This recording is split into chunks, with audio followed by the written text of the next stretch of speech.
Radio Rasinda 93,8 FM. Untayan nada penabur kasih.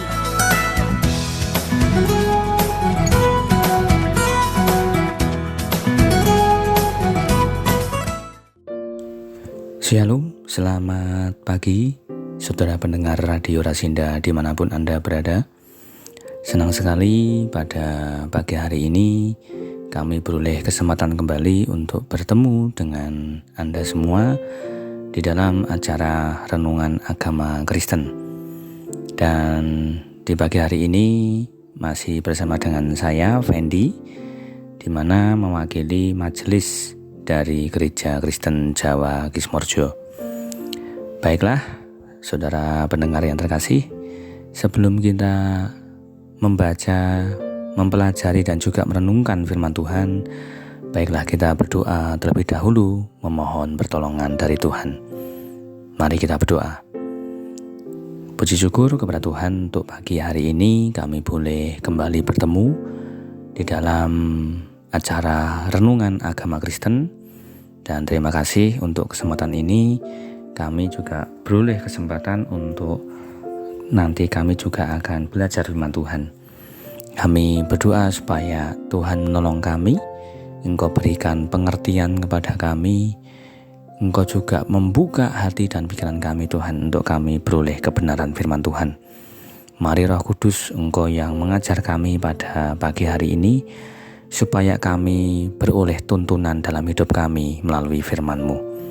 Berfirmanlah kepada kami Tuhan pada pagi hari ini, dan kami menyerahkan waktu ini sepenuhnya ke dalam tangan-Mu. Di dalam nama-Mu Tuhan Yesus Kristus kami telah berdoa. Amin.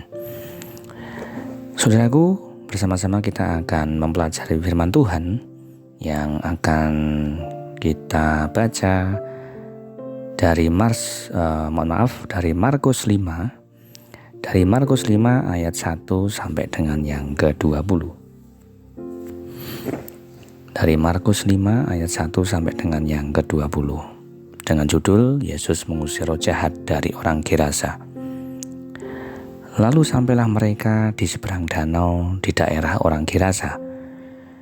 Baru saja Yesus turun dari perahu, datanglah seorang yang kerasukan roh jahat dari pekuburan menemui dia. Orang itu diam di sana dan tidak ada seorang pun lagi yang sanggup mengikatnya, sekalipun dengan rantai. Karena sudah sering ia dibelenggu dan dirantai.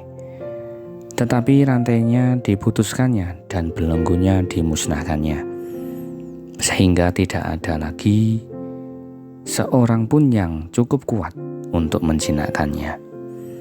Siang malam ia berkeliaran di pekuburan dan di bukit-bukit sambil berteriak-teriak dan memukuli dirinya dengan batu. Ketika ia melihat Yesus dari jauh, berlarilah ia mendapatkannya lalu menyembahnya. Dan dengan keras ia berteriak, "Apa urusanmu dengan aku, hai Yesus, Anak Allah yang Maha Tinggi? Demi Allah jangan siksa aku." Karena sebelumnya Yesus mengatakan kepadanya, "Hai engkau roh jahat, keluar dari orang ini." Kemudian ia bertanya kepada orang itu, "Siapa namamu?" Jawabnya, "Namaku Legion, karena kami banyak." Ia memohon dengan sangat supaya Yesus jangan mengusir roh-roh itu keluar dari daerah itu. Adalah di sana, di lereng bukit, sejumlah besar babi sedang mencari makan. Lalu roh-roh itu meminta kepadanya, katanya, "Suruhlah kami pindah ke dalam babi-babi itu, biarkanlah kami memasukinya." Yesus mengabulkan permintaan mereka. Lalu keluarlah roh-roh jahat itu dan memasuki babi-babi itu. Kawanan babi yang kira-kira 2.000 jumlahnya itu terjun dari tepi jurang ke dalam danau dan mati lemas di dalamnya. Maka larilah penjaga-penjaga babi itu dan menceritakan hal itu di kota dan di kampung-kampung sekitarnya. Lalu keluarlah orang untuk melihat apa yang terjadi. Mereka datang kepada Yesus dan melihat orang yang kerasukan itu duduk, sudah berpakaian dan sudah waras. Orang yang tadinya kerasukan legion itu. maka takutlah mereka. Orang-orang telah melihat sendiri hal itu, menceritakan kepada mereka tentang apa yang telah terjadi atas orang yang kerasukan setan itu dan tentang babi-babi itu. Lalu mereka mendesak Yesus supaya ia meninggalkan daerah mereka. Pada waktu Yesus naik lagi ke dalam perahu, orang yang tadinya kerasukan setan itu meminta supaya ia diperkenankan menyertai dia. Yesus tidak memperkenankannya, tetapi ia berkata kepada orang itu, "Pulanglah ke rumahmu, kepada orang-orang sekampungmu, dan beritahukanlah kepada mereka segala sesuatu yang telah diperbuat oleh Tuhan atasmu dan bagaimana ia telah mengasihani engkau." Orang itu pun pergilah dan mulai memberitakan di daerah Dekapolis segala apa yang telah diperbuat Yesus atas dirinya, dan mereka semua menjadi heran. Saudaraku, pada kesempatan pagi hari ini kita akan mempelajari tentang otoritas dalam diri Yesus. Otoritas dalam diri Yesus yang itu bisa membuat orang diselamatkan dan disembuhkan. Saudaraku, di dalam perikop ini yang barusan kita baca tadi, perjalanan Yesus itu sampai di daerah orang Gerasa.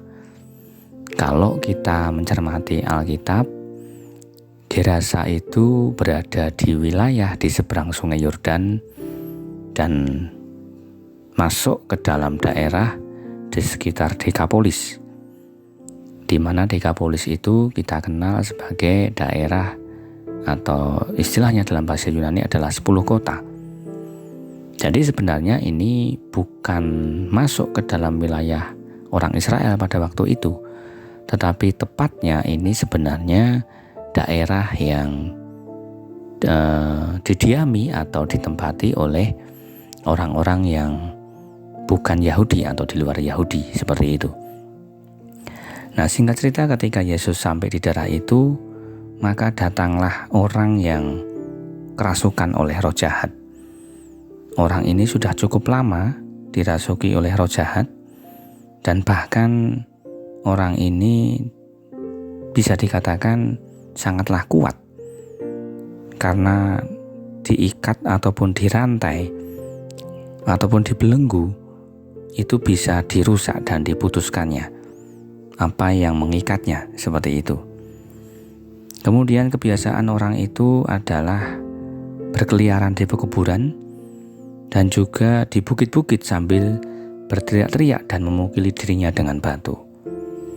Saudaraku, kita mempelajari bahwa orang yang kerasukan roh itu seringkali menyiksa dirinya. Apa artinya? Artinya adalah bahwa roh jahat yang tinggal dalam diri orang itu bisa dikatakan sedang menyiksa orang itu. Roh jahat tentunya ini memiliki pekerjaan yang merusak dan juga penghancur.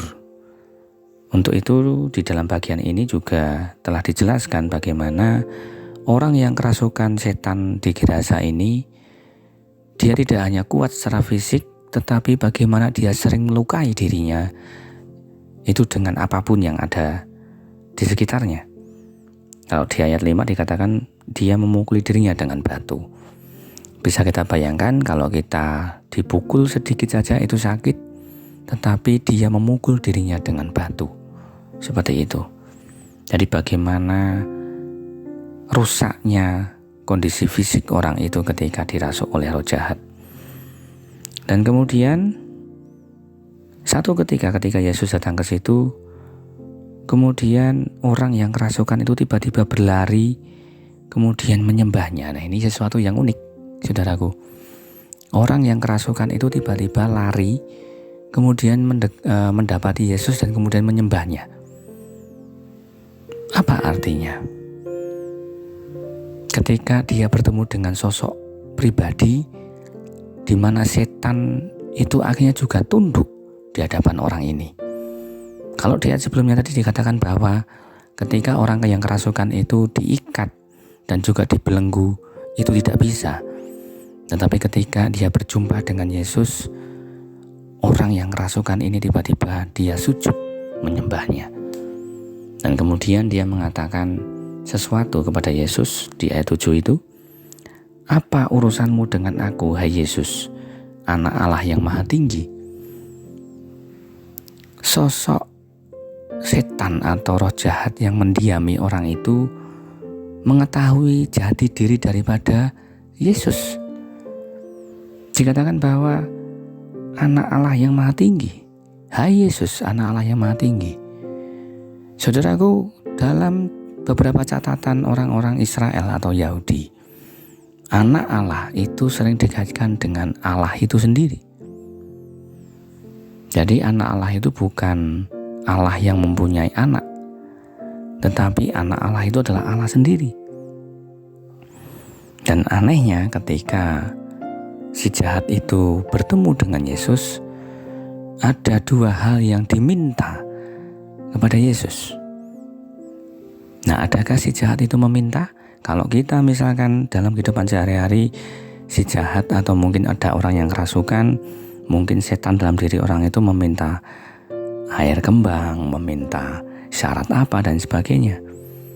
Tetapi setan atau si jahat yang berada dalam tubuh orang itu mengatakan sesuatu yang berbeda dengan itu. Ada dua permintaan yang diminta oleh roh-roh jahat itu kepada Yesus. Yang pertama dari ayat 7 yang terakhir itu, "Demi Allah, jangan siksa aku." Saudaraku, siapa yang bisa menyiksa roh jahat? Tentu saja Allah, bukan? Bahkan Nabi pun tidak bisa menyiksa setan atau roh jahat. Yang bisa menyiksa setan itu adalah Allah sendiri. Dan ketika dia sedang meminta, iblis itu sedang meminta kepada Allah sendiri. Supaya apa? Jangan disiksa. Kenapa setan mengatakan demikian? Karena dia tahu siapa jati diri Yesus yang sebenarnya. Kemudian yang kedua, para roh jahat itu meminta kepada Yesus supaya jangan diusir dari darah itu. Tetapi mereka meminta supaya dimasukkan ke dalam babi. Kita baca ayat 12 ya. Lalu roh-roh itu meminta kepadanya, katanya, "Suruhlah kami pindah ke dalam babi-babi itu, biarkanlah kami memasukinya." Yesus mengabulkan permintaan mereka, lalu keluarlah roh-roh jahat itu dan memasuki babi-babi itu. Ada satu otoritas Yesus yang itu bisa membuat para setan-setan itu akhirnya tunduk. Saudaraku, kalau kita tadi melihat ada satu orang yang kerasukan, tetapi bagaimana mungkin itu ada 2000 ekor babi yang kemudian dimasuki oleh roh jahat? Di dalam ayat ke-9 kita baca, ketika Yesus bertanya siapa namanya, nama daripada roh jahat itu adalah Legion. Karena katanya, karena kami banyak. Bisa dibayangkan satu tubuh orang manusia itu dimasuki oleh roh jahat sedemikian banyaknya. Saudaraku, 2000 ekor babi itu bukanlah angka yang kecil atau angka yang sedikit. Tetapi bagaimana mungkin seorang manusia kemudian dirasuki oleh banyak sekali roh jahat, yang bahkan roh jahat itu ketika pindah ke dalam babi tidak hanya satu ekor babi saja, tetapi 2000 ekor babi. Ini sesuatu yang bagi kita mungkin sungguh mengerikan. Nah, tetapi ada hal lain yang mungkin perlu kita cermati di sini, saudaraku. Apakah perlu ini drama untuk memasuki babi?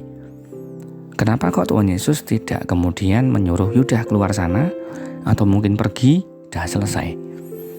Karena kalau kita membaca beberapa alur cerita pelayanan Tuhan Yesus, ketika Tuhan Yesus itu mengusir roh jahat, seringkali Tuhan Yesus itu tidak memberikan kesempatan kepada roh jahat itu untuk mendiami sesuatu seperti itu.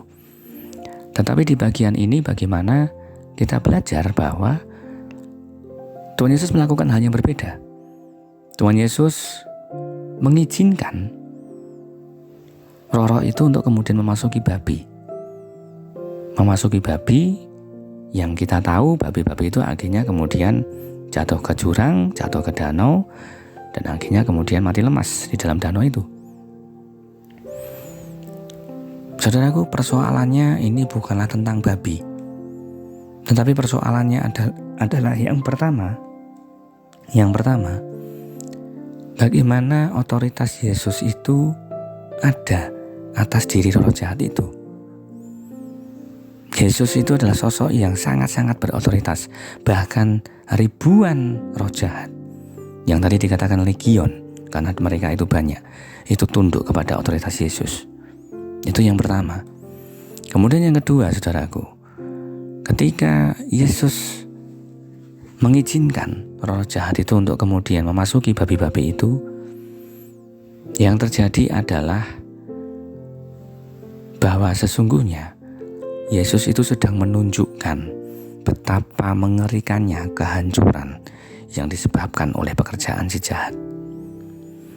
Nah, ini sebenarnya satu pelajaran yang cukup dalam pada waktu itu. Kalau kita mungkin ikut bersama dengan rombongan Yesus, atau mungkin menjadi salah satu murid-murid Yesus pada waktu itu, Yesus sedang menunjukkan kepada para muridnya, ini loh, sedemikian mengerikannya kehancuran yang disebabkan oleh pekerjaan si jahat. Saudaraku, bagaimana kondisi orang tadi ketika sebelum bertemu dengan Yesus tadi kita baca. Dia sering berteriak-teriak dan kemudian juga sering menyakiti dirinya sendiri. Wajar saja kalau ketika roh jahat itu meminta izin kepada Yesus untuk memasuki para babi, dan akhirnya para babi itu lepas kendali dan kemudian masuk ke dalam danau dan akhirnya mereka mati. Pada bagian ini, apa yang kita pelajari? Yang kita pelajari adalah Yesus tidak hanya menyembuhkan orang yang kerasukan tadi, tetapi dia juga sedang mendidik semua orang tentang natur asli dari kejahatan. Dan itu tentu saja tidak bisa dianggap remeh. Bagaimana mengerikannya roh-roh jahat itu yang kemudian masuk dan mematikan para babi itu. Saudaraku, secara finansial mungkin para penjaga babi-babi itu mengalami kerugian yang sangat besar. Kalau tadi di awal kita bahas bahwa tempat di mana Yesus bertemu dengan orang Gerasa ini, itu adalah di daerah Gerasa yang berada di seberang sungai Yordan dan masuk dari Dekapolis, dan tentu saja ini di luar daripada wilayah Israel, seperti itu. Bagi masyarakat saat itu, 2000 babi itu adalah aset ekonomi yang luar biasa besar. Itu adalah kerugian finansial yang sangat masif. Dengan mengizinkan babi-babi itu musnah demi pemulihan satu orang, Yesus membuat sebuah statement yang radikal. Satu jiwa manusia yang dipulihkan jauh lebih berharga daripada kekayaan materi sebesar apapun. Dan yang perlu kita catat di sini adalah apa, saudaraku? Di mata Tuhan, kita ini sebenarnya tidak ternilai. Kalau dibandingkan dengan 2000 ekor babi tadi yang mungkin bagi masyarakat sekitar adalah aset yang besar, kita ini adalah makhluk ciptaannya yang tidak ternilai. Satu manusia melawan 2000 babi, itu sangatlah jauh sekali. 2000 babi itu tidak ada apa-apanya dibandingkan dengan diri kita, seorang yang Dia ciptakan. Dia lebih memilih kita karena kasihnya kepada kita. Saudaraku, kita juga belajar dari bagian ini tentang reaksi daripada orang-orang sekitarnya. Setelah melihat mukjizat itu, apa respon mereka? Yang terjadi, mereka malah ketakutan dan kemudian mengusir Yesus.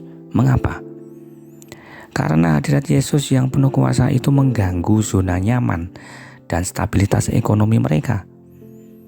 Mereka lebih takut kehilangan babi, yang dalam hal ini sebagai harta benda mereka, daripada menyambut pribadi yang bisa memulihkan jiwa. Ini jadi pertanyaan refleksi buat kita semua.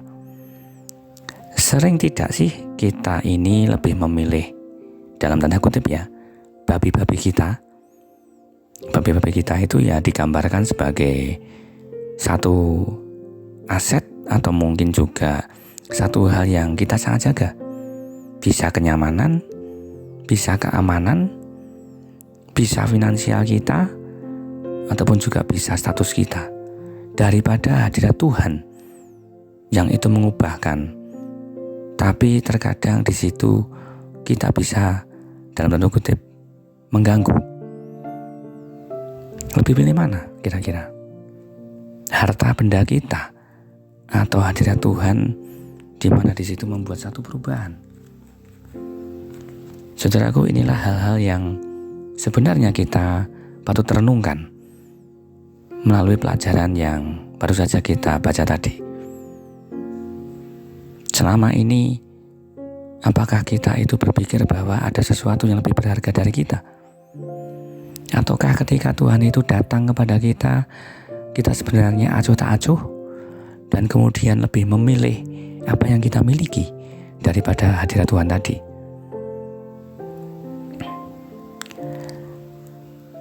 Peristiwa di mana Yesus bertemu dengan orang Gerasa ini sebenarnya mengajarkan kepada kita beberapa hal kalau kita rangkum jadi satu.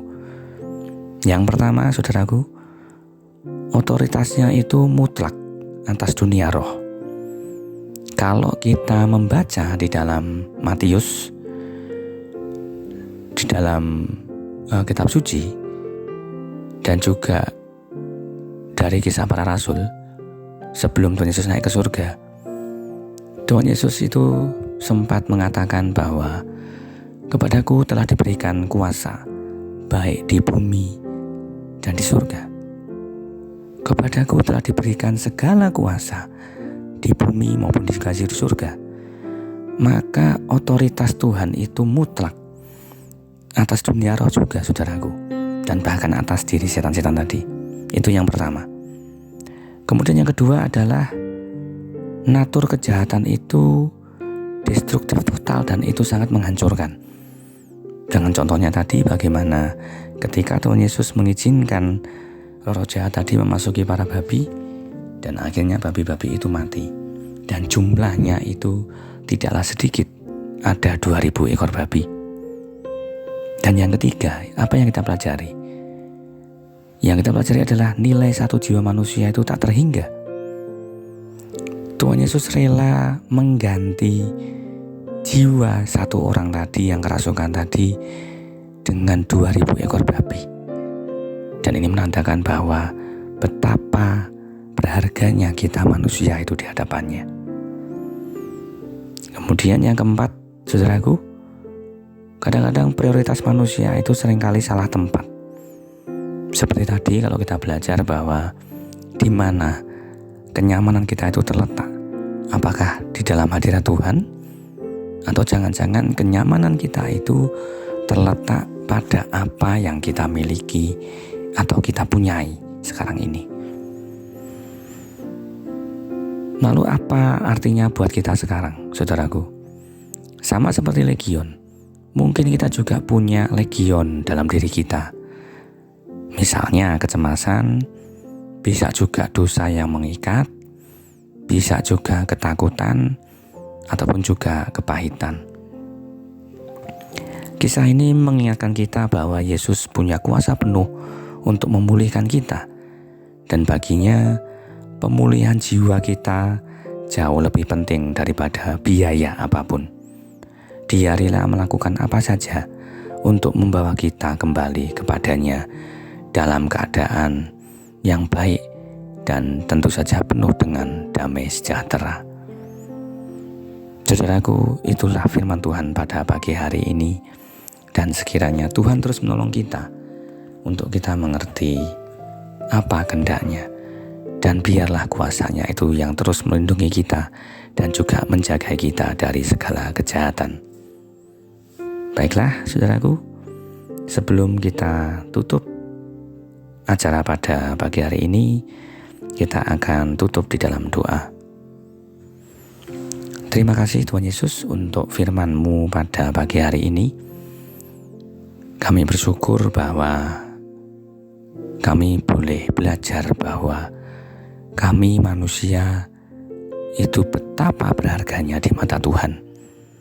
Terima kasih untuk cinta kasih Tuhan kepada kami.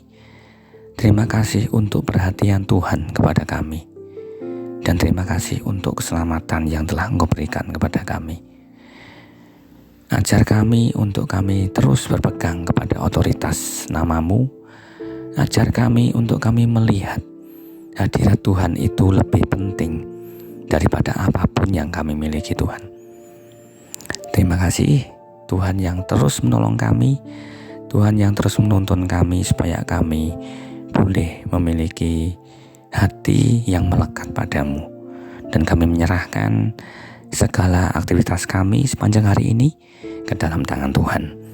Demi nama-Mu Kristus kami berdoa dan mengucap syukur. Amin. Dan saudara pendengar, bersama-sama kita akan mendengarkan pujian yang akan kita dengarkan pada saat ini. Dan mari kita menyembahnya melalui pujian ini. Haleluya.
Kuasanya yang tiada, karena telah dilemparkannya. Berikan lebih dahsyat buat Tuhan. Oleh darah anak domba, oleh kesaksian kita, iblis dikalahkan, kuasanya dihancurkan oleh darah anak domba. Oleh darah anak domba. Tepuk tangan tinggi buat Tuhan.